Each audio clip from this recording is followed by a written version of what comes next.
the Irish ran the toughest waterfront in New York, and the most important thing any of them owned was a pot of boiling water. Between 34th Street and 59th Street, west of 8th Avenue, the men who controlled the piers and the numbers rackets on 10th Avenue came home to plates that looked exactly like the ones their mothers carried across the Atlantic from County Cork and County Mayo. Number 17 kept a longshoreman standing through a 12-hour shift and cost almost nothing. Number 9 showed up at every wake on the West Side for decades. And number 4 was something no outsider would have gone near. But in a Hell's Kitchen tenement, it was how a family survived January. These were not restaurant meals. These were the foods that kept an entire neighborhood alive when nobody else was paying attention. So hit subscribe, because here are 25 foods the Irish mob really ate in 1930s Hell's Kitchen. Number 25, boiled bacon and cabbage. The first thing to understand about Hell's Kitchen Irish cooking is that bacon did not mean strips from a package. It meant a slab of cured pork shoulder, boiled whole in a pot of water with a head of cabbage thrown in alongside. The meat cooked for hours until it fell apart with a fork, and the cabbage soaked up every bit of salt and fat from the brine. A family on West 46th Street could feed 6 people with one piece of shoulder from the butcher on 9th Avenue. The smell filled the hallway of the entire tenement building. Nobody seasoned it beyond salt and maybe a little mustard on the side. The English and the uptown Americans considered it poverty food, and the Irish on 10th Avenue did not care what anybody considered it. They ate it 3 times a week and never complained once. Number 24. Stirabout. Oatmeal porridge cooked slow in a heavy pot with water and a pinch of salt, and in Hell's Kitchen it was the first meal of the day for every Irish family that could not afford eggs. The oats were cheap and a single bag lasted a week. You stirred the pot with a wooden spoon and you did not stop stirring, because if you walked away, the bottom burned and the whole batch tasted like ash. The consistency was thick enough to hold the spoon upright. Some families added a splash of buttermilk. Others poured a thin stream of molasses over the top if there was any left in the tin. Children ate it before school. Dock workers ate it before dawn.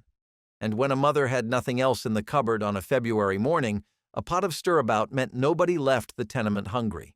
The Irish had been eating it for centuries before they crossed the Atlantic, and in the cold water flats on 11th Avenue, nothing about the recipe changed.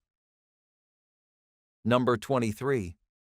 Potato farls, leftover mashed potatoes mixed with flour and a little salt, rolled flat, cut into quarters, and fried on a dry griddle until each side had a golden crust. The word farl meant a quarter, and in the tenements between 9th and 10th Avenue, a batch of farls used up yesterday's potatoes and turned them into something that tasted completely different. The outside was crisp and slightly charred. The inside was soft and starchy and hot enough to burn the roof of your mouth if you bit in too fast. You ate them with a fried egg if there were eggs, or plain with a cup of tea if there were not.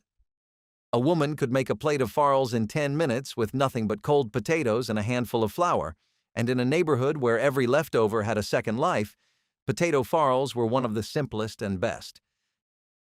Number 22. Codfish cakes. Salt cod soaked overnight in cold water to pull the brine out, then flaked apart and mixed with mashed potato, a chopped onion, and a beaten egg to hold it all together. You shaped the mixture into flat cakes with your hands, dredged them in flour, and fried them in lard until both sides were golden and the edges were crisp. Salt cod kept for months without refrigeration, which made it one of the most reliable proteins in any tenement kitchen. The Irish had eaten it on Fridays back home, and in Hell's Kitchen the tradition carried over without question. A platter of codfish cakes with a little vinegar on the side was a Friday supper that fed a family for less than the price of a fresh cut of meat. The leftovers went into a lunch pail the next morning. Number 21. Mutton broth. The cheapest cut of mutton the butcher had, usually scrag end of neck, went into a pot with cold water, barley, a turnip, a carrot, and an onion. The whole thing simmered for hours until the meat fell off the bone and the barley swelled up and thickened the liquid into a dense, heavy broth that could pass for a meal on its own. The flavor was deep and woolly and unlike anything beef could give you. Mutton was what the Irish knew, because back home, sheep outnumbered cattle on the rocky western hills, and the taste followed them across the ocean. In Hell's Kitchen, mutton broth was the meal a woman started in the morning and served at night. The pot stayed on the stove, and you ladled from it until it was gone. A bowl of mutton broth with a heel of bread was a full dinner, and on a night when the wind came off the river, nothing more was needed. Number 20. Peas pudding. Dried yellow split peas soaked overnight, then boiled with a ham bone until the peas dissolved into a thick, smooth paste the color of old gold. The ham bone was the key. Without it, peas pudding tasted like nothing. With it, every spoonful carried the salt and smoke of whatever cheap piece of pork the bone had come from. In Ireland, the dish went back generations, and in the tenements of Hell's Kitchen it survived because it solved two problems at once. The peas were among the cheapest dried goods you could buy at any pushcart on 9th Avenue, and the ham bone cost next to nothing because the butcher had already sold the meat. A woman tied the soaked peas in a muslin cloth, dropped the bundle into the same pot where the bacon or ham was boiling, and pulled it out when the peas had turned soft. She unwrapped the cloth, mashed the peas with a fork, added a knob of butter and a crack of pepper, and served it alongside the boiled meat. The texture was dense and creamy, almost like a savory custard, and it stuck to your ribs in a way that potatoes alone could not. Longshoremen who worked the Chelsea piers came home to peas pudding on paydays when there was a piece of ham, and on the days between paydays when the bone was all that was left. Peas pudding stretched the memory of that ham into one more meal. Children ate it spread on bread like a paste. Old men ate it with a spoon straight from the pot. And the women who made it never consulted a recipe, because the recipe was the same one their mothers had used in Galway and Donegal and Wexford, and it had not changed in 100 years. Number 19. Skirts and kidneys. Pork skirt, the thin, fatty strip of meat from inside the ribs, braised in the same pot with pig kidneys, onions, and potatoes. The skirt rendered its fat into the broth, while the kidneys gave it an iron-rich depth that no other cut of pork could match. The whole thing depended on parts of the animal that cost almost nothing, because nobody outside the Irish community wanted them. The butchers on 9th Avenue saved the skirts and kidneys for their Irish customers who came in asking for them by name. You simmered the whole thing low and slow until the potatoes broke apart and the kidneys were tender enough to cut with a spoon. The smell was strong and mineral, and it filled the hallway of a tenement building from the ground floor to the roof. Anyone who ate it as a child knew that smell meant supper. Anyone who did not kept walking. Number 18. Tripe and onions. Tripe was the stomach lining of a cow, and in Hell's Kitchen it was one of the cheapest things the butcher sold because most Americans refused to eat it. The Irish bought it without hesitation. They simmered it in milk with sliced onions until the tripe turned soft, and the sauce thickened into something that tasted richer than it had any right to. The texture was tender and slightly chewy, and the onion milk sauce made it almost creamy. A plate of tripe and onions with a piece of bread filled you for hours. The children ate it without complaint because they had never been told it was supposed to be strange. The men ate it because their fathers ate it. And the butchers on 9th Avenue kept a steady supply because the Irish were the only customers who asked for it. Number 17. Champ. A longshoreman heading to the piers before dawn needed something cheap that would hold, and champ held. Mashed potatoes with chopped scallions stirred through and a pool of melted butter sitting in the center. It was not the same as Colcannon, though every outsider confused the two. Colcannon used cabbage. Champ used scallions, and the difference mattered to anyone who grew up eating both. The scallions were sliced thin and heated in milk before being folded into the hot mashed potato, which gave the whole dish a sharp green bite underneath the starch and butter. The cost was a few potatoes, a bunch of scallions, and whatever butter was in the icebox. On the blocks around 10th Avenue, Champ was Tuesday. It was Thursday. It was whatever night the money was shortest and the need was greatest. Hell's Kitchen in the 1930s was not a place that appeared in cookbooks or food columns. The neighborhood ran from 34th Street to 59th Street between 8th Avenue and the Hudson River, and it was home to longshoremen, teamsters, warehouse workers, and the men who ran the rackets that held the waterfront together. The food they ate came from the same place their accents came from, and nobody outside those blocks had any interest in learning about it. Number 16. Crew beans. The word comes from the Gaelic cruiben, meaning little hoof, and that is exactly what they were. Pig's feet boiled until the skin turned gelatinous and the meat slid off the bone in soft, fatty strips. In Hell's Kitchen, crew beans were one of those dishes that marked you as genuinely Irish the moment you ordered them. The feet came cheap from any butcher who had them, and most butchers had more than they could sell because the American-born customers walked right past them. You boiled them for hours in salted water with onions and peppercorns, and when they were done, you pulled the meat off with your fingers and ate it with mustard and bread. The collagen from the skin made the cooking liquid set into a jelly when it cooled, and some women saved that jelly and spread it on bread the next morning. Every part of the pig was accounted for. Number 15. Shepherd's pie. The version in Hell's Kitchen was not the one with the piped mashed potato topping that showed up in cookbooks decades later.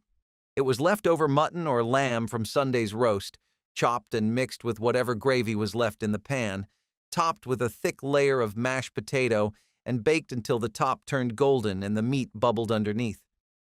The whole thing was assembled in a single baking dish and served straight from the oven. There was nothing decorative about it. The potatoes on top were rough and uneven, pressed down with the back of a fork. The filling was dense and salty and held together by the fat from the original roast. It was Monday's meal, built entirely from Sunday's remains, and a family that made a good shepherd's pie never threw out leftover roast meat again. Number 14. Oxtail soup. Oxtail was another cut that the Americans did not want, which meant the Irish could buy it for almost nothing. The tail was cross-cut into thick rounds, each one ringed with dark meat and a core of bone and marrow, and it went into a pot with water, onions, carrots, and a bay leaf. The soup simmered for hours, sometimes the better part of a day, until the meat was falling apart and the marrow had dissolved into the broth, turning it rich and dark and heavy with gelatin. A bowl of oxtail soup on a cold night was one of the few genuinely warming things available to a family living in a tenement with unreliable heat. The Irish women on 10th Avenue knew something that restaurant chefs would not figure out for another 50 years. The cuts with the most connective tissue, the parts that were tough and cheap and full of sinew, were the ones that produced the deepest flavor when you gave them enough time. An oxtail that cost a few cents made a soup that tasted like it belonged in a dining room with white tablecloths. But it never left the tenement kitchen. It stayed on the stove in a chipped enamel pot with a lid that did not quite fit. And the children lined up with their bowls and ate it with thick slices of soda bread to soak up the broth. The butchers on 9th Avenue sometimes saved the oxtails for their regular Irish customers because they knew no one else was going to ask for them. That arrangement, the butcher setting aside the parts nobody wanted for the customers who wanted nothing else, was how the Irish fed their families well on almost no money at all. Number 13. Dulse. A dried purple seaweed that the Irish brought with them in their pockets and their memories. You could chew it straight out of the bag like a snack, or you could toast it over a gas flame until it turned crisp and salty and almost smoky. In the coastal counties of Ireland, dulse had been eaten for centuries, picked off the rocks at low tide and dried in the wind.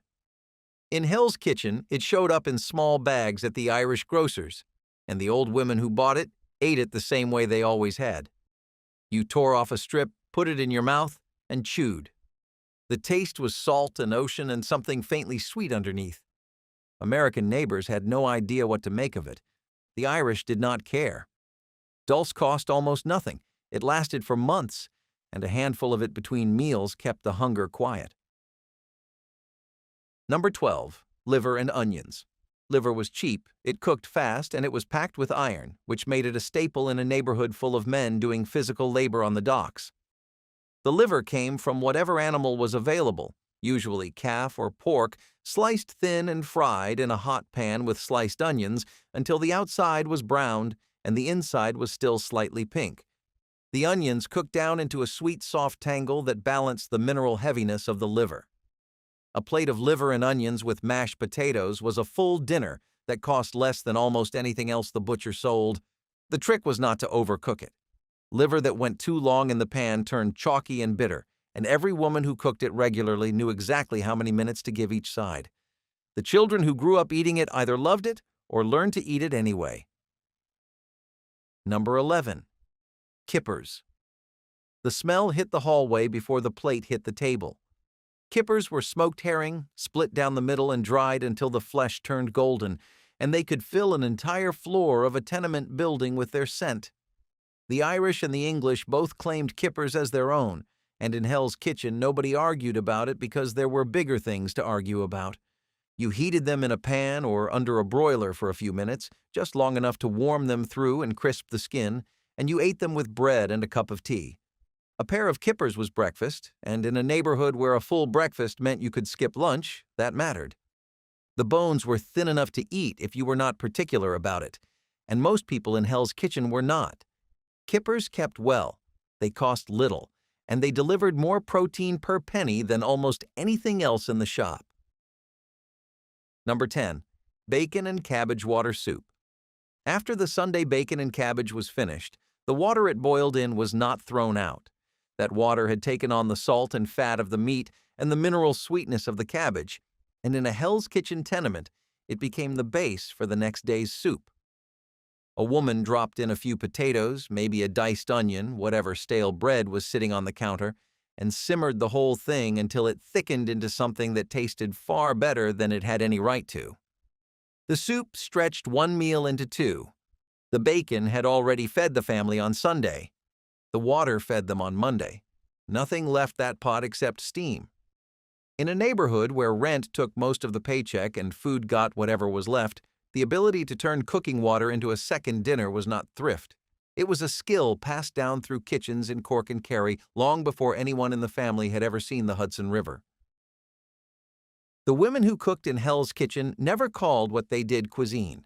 They called it getting through the week. But every one of these dishes required a kind of knowledge that could not be found in any book. It was timing, proportion, instinct, and memory, passed from one generation to the next in kitchens so small that two people could not stand in them at the same time. Number 9. Bread pudding. Stale bread in Hell's Kitchen did not go in the garbage. It went into a baking dish. The bread was torn into pieces, soaked in a mixture of beaten eggs, milk, sugar, and sometimes a splash of vanilla if there was any in the cupboard. The whole thing was poured into a dish and baked until it puffed up and turned golden on top. Some women added raisins or currants. Others swirled a spoonful of jam through the middle. The result was soft, custardy, warm, and sweet, and it appeared on kitchen tables across Hell's Kitchen every time a loaf went stale, which was often. Bread pudding showed up at wakes, at christenings, and at the gatherings that happened in tenement parlors after funerals when the neighbors came with covered dishes and nobody talked about how much anything cost. A woman who could make a good bread pudding was respected for it, not because the recipe was complicated, but because the result said something about not wasting what you had. The best ones had a crisp top and a soft, almost liquid center that tasted like the bread had been turned into something entirely new. In a neighborhood where dessert was a luxury, bread pudding was the exception. It used ingredients that were already in the kitchen. It baked while the main meal was being eaten, and it came out of the oven just in time to make a cold evening feel a little less cold. The Irish had been making it since long before they arrived in New York, and in Hell's Kitchen, they never stopped. Number 8. Fried fish on Friday. The Irish in Hell's Kitchen were Catholic, and on Fridays, they did not eat meat. That meant fish, and in the 1930s, the cheapest option was whatever had come in that morning at the Fulton Fish Market and needed to move. Cod, haddock, whiting, whatever the price was lowest on. The fish was dredged in flour, seasoned with salt and pepper, and fried in a pan with lard or bacon dripping, which technically had come from a pig, but nobody was going to mention that to the priest. The fillets came out golden and crisp on the outside, flaky and white on the inside, and they were served with boiled potatoes or chips if the household had the means. Every Friday smelled the same on 10th Avenue, The oil hit the pan around 4 in the afternoon, and by 5 the whole block knew what was for dinner. Number 7. Potato soup. Potatoes, onions, water, and salt, cooked until everything was soft and then mashed slightly to thicken the broth. Some added a splash of milk at the end. Some did not. The soup was pale, thick, and plain by any restaurant standard, but in a tenement kitchen it was the meal that appeared when there was genuinely nothing else to cook. A pot of potato soup could feed a family for next to nothing, and it took under an hour from start to finish. There was no garnish, there was no presentation, there was a ladle and a row of bowls and a loaf of soda bread on the side, and that was enough to get everyone through to morning. Potato soup was not a choice, it was arithmetic. Number 6. Bangers and mash. Fry a pork sausage long enough and the casing splits, which is how bangers got the name. In Hell's Kitchen, the Irish bought them from the same butchers who made black pudding and kept crew beans in the back case. The sausages were fried until the fat ran out into the pan, and you served them on a pile of mashed potatoes with the pan drippings poured over the top as gravy. There was no formal gravy recipe. The drippings were the gravy. A plate of bangers and mash was fast, cheap, and satisfying, and it worked equally well as breakfast, dinner, or a late meal after a shift on the docks. The sausages varied in quality depending on the butcher and the week, but even a mediocre banger on a bed of hot mashed potato with enough salt was a meal that sent nobody away hungry. Number 5. Corned beef and cabbage. This is the dish that most Americans associate with Irish cooking, but the version eaten in Hell's Kitchen in the 1930s was nothing like the bright pink slab served in pubs on St. Patrick's Day. The corned beef the Irish bought on 9th Avenue was a tough brisket cured in a salt brine, often purchased from Jewish delicatessens on the Lower East Side because the Jewish corning process produced a better product than anything the Irish butchers were making at the time. This was one of the quiet borrowings that happened between immigrant communities in New York. The Irish took the Jewish corned beef, boiled it the way they had always boiled their bacon back home, and threw in a cabbage because that was what they knew. The brisket cooked for hours in a big pot of water. The cabbage went in near the end, along with potatoes and sometimes turnips. The meat came out gray and falling apart, sliced thick across the grain and laid on a plate next to a pile of soft, salty cabbage and potatoes that had absorbed the brine from the beef. The liquid left in the pot was a light broth, and nothing was discarded. The dish was an American invention, created by Irish immigrants adapting to the ingredients available in New York, and Hell's Kitchen was one of the neighborhoods where that adaptation happened earliest. Nobody in County Cork or County Kerry was eating corned beef. But on 10th Avenue, it became the meal that defined Sunday dinner for 2 generations of Irish families who would never have recognized the green beer version of their food that the rest of America eventually adopted. Number 4. Pig's head. A whole pig's head was one of the cheapest things a butcher sold because most customers did not want to look at it. The Irish in Hell's Kitchen bought it without flinching. The head was simmered in a pot of salted water for hours until the meat fell off the bone. The cheeks were the prized part, tender and rich with fat, and the tongue was sliced and eaten cold the next day. Some families pressed the cooked meat into a mold with the cooking liquid and let it set into head cheese, a cold jellied loaf sliced thin and eaten on bread. Others simply pulled the meat off at the table and ate it with mustard and potatoes. There was no delicate way to eat a pig's head, and nobody in Hell's Kitchen was looking for one. The animal had a head, the head had meat on it, and a family that ignored that meat was a family that did not understand what it cost to go without. Number 3. Brown bread. Wholemeal flour, buttermilk, baking soda, and a pinch of salt. Brown bread was darker, denser, and more filling than the white soda bread that got all the attention. In Hell's Kitchen, the brown loaf was the everyday bread, the one that sat on the table at every meal and was torn apart by hand rather than sliced. The flavor was nutty and slightly sour from the buttermilk with a crust that was hard enough to crack but soft enough to chew. You ate it with butter, with dripping, with soup, with stew, or with nothing at all. It held up better than white bread, it filled you faster, and the women who made it could turn out a loaf in 40 minutes without thinking about it. Brown bread showed up every single day, and every single day it did its job. Number 2. Tea and bread. In Hell's Kitchen, tea was not a beverage. It was a meal. A pot of strong black tea with milk and sugar, served alongside thick slices of bread with butter or dripping, was breakfast. And on many nights, it was also dinner.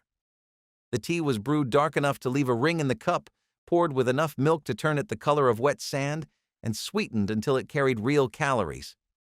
The bread was whatever was in the house. The combination delivered warmth, sugar, fat, and starch, and it kept a body going when there was nothing else available. The men drank tea before they left for the docks. The women drank tea while they cleaned.